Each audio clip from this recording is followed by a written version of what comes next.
you would absolutely not know the difference of what anybody was saying. Fundamentally, it's all the same. Just be decent human beings. That's all it comes down to.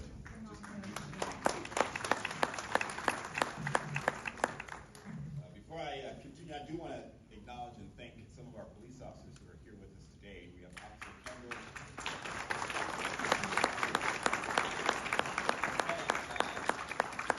Lieutenant Martin.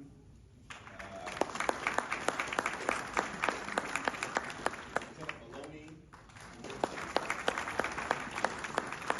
Acting Chief Beagle.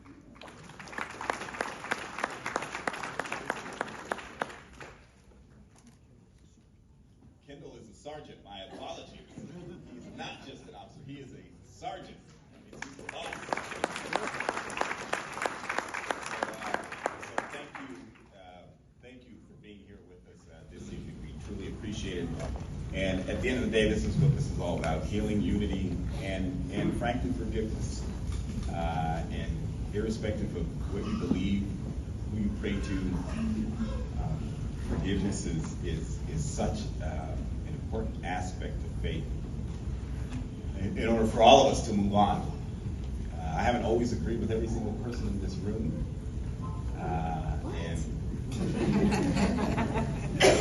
but I am so honored that all of you are here today. At our last council meeting, I felt like the council meeting changed. At the end of the meeting, I gave Councilmember Barbanica a high five, Councilmember Torres Walker a high five, and we've never done that. We've never done that. We're coming to the next council meeting in our ugly Christmas sweaters. You're coming. But I feel like we're just entering a space where we're just, irrespective of what has happened in the past, we just got to focus on each other as human beings, making sure we're well, and making sure that we're focused on all of you who are in this room here today. So those were not my remarks. My remarks are right here. I want to thank everybody, all of you, for including our religious leaders this evening, and my colleagues on the City Council, the various commissioners, and our city staff, as well as former and current elected officials who are here with us today. I'm honored to be here today representing all of the people of the city of Antioch, all 120,000 individuals who call Antioch their home. While I have had many professional titles in my life, and elected titles throughout my life, from being a United States sailor to being the mayor of Antioch, no title makes me more proud to be alive and fills me with such love than the title of being Kennedy's dad.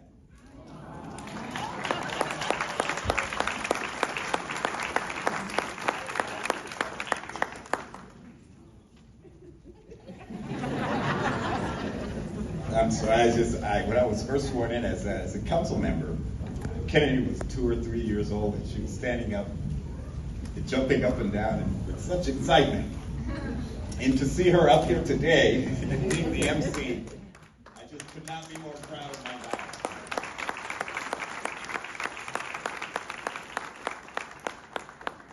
So I have to tell you that I'm here as a parent, someone who has been your neighbor, someone who has spent some of the best years of my life with you, someone who you can bump in at Safeway. Tonight, we are gathered here as neighbors to make a statement that despite the darkness and pain our city has endured in the last year, our hope and optimism will never give up on this city. Never.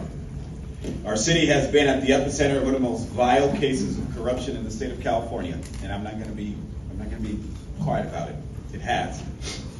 Vile because those who we trusted to serve our community violated our trust, and in the process sought to take a piece of what makes our community so special. And that's what you see here today. Unity. Unity. Despite those attempts to take from our community, despite attempts to divide us as a city, we are here, and they were not successful at that. Tonight is a testament to the power of this city, the city of Antioch. Tonight is a testament to the idea that no matter how entrenched a wrong is, we will never look away because wrongs must be righted in the interest of a united community. From my first day in office, I have had to endure some vitriol and hate from a few who are fighting with everything they have to keep Antioch what it was. To them I say, lay down your arms. Lay down your arms. We are not at war with each other. Like all of you here tonight, I am driven by the idea that Antioch must be a place where families can prosper, businesses can grow, and people can retire in peace. Surely those are the goals that we can all agree, regardless of political philosophies, religious backgrounds, and cultural differences, we can all agree that that's what we should strive for. I recognize that change can be difficult. I recognize that change can be difficult. I've said that from day one as your mayor, but times have changed and we have to embrace it. If you look at world history, every single good thing that has moved our society forward has happened through moments of discomfort for a few, and over the time became standards of prosperity for all of us. The right to vote, the right to a decent education, the right to marry the person you love regardless of race and regardless of gender, the right to freely assemble just like we're doing here tonight. Where would we be as a nation if we simply quit because a few members of the status quo did not like change? Where would our children, where would our grandchildren be? I can tell you that that's why I fight every single day to ensure that we can create change and be united. Antioch is, in fact, the second most racially diverse city in the San Francisco Bay Area, and home to one of the largest population of children under the age of 18 in our county. As a result, we have a moral responsibility to lead by example and come out of this moment of crisis better than how we entered it. We don't have a choice. We just have to get there. That means that we have to continue working on reforming the Antioch Police Department because we can't stop now. Part of that work includes learning how to use our police department to prevent and fight crime, not as social workers, not as school teachers, and not as mental health professionals. That means instead we must continue investing in youth programs like the Mayor's Apprenticeship Program, a program that literally goes out and finds youth who have been involved in the criminal justice system and gives them an opportunity to work in our city for public works. That's what we're doing right now.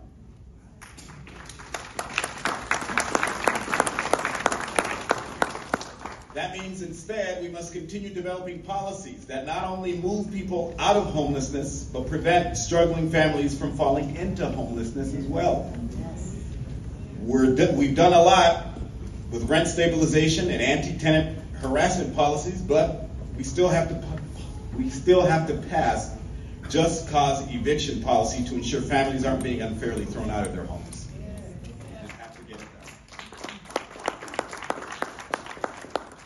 It also means investing in our small businesses to ensure their futures are bright as well. We have to continue these efforts because we, all of us in here together, are a family. And in a family, you do not quit on each other simply because things have gone wrong. Instead, you come together and work hard to ensure that the mistakes of the past do not become generational crosses that our children bear. That's why I serve as your mayor. I will never give up on you or our city. I know that the best of us will always overcome those who aim to divide us. For sometimes it feels like darkness in our community has one of the loudest microphones on the planet.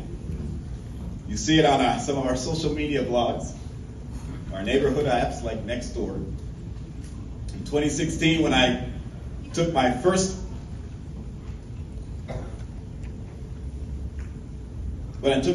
oath of office, I was absolutely at a loss for words because I couldn't believe the great responsibility that the voters of Antioch had placed on me. I was literally at a loss for, and I'm never at a loss for words, but I was literally at a loss for words with the huge, enormous responsibility that was given to me and my colleagues.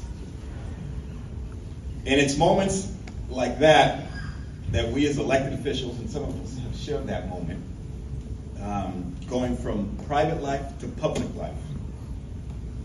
And I have to tell you, for me, it came with trepidation, as you have to muster up the courage to speak in public, encourage consensus, insist on following the rules and making hard decisions, and most importantly,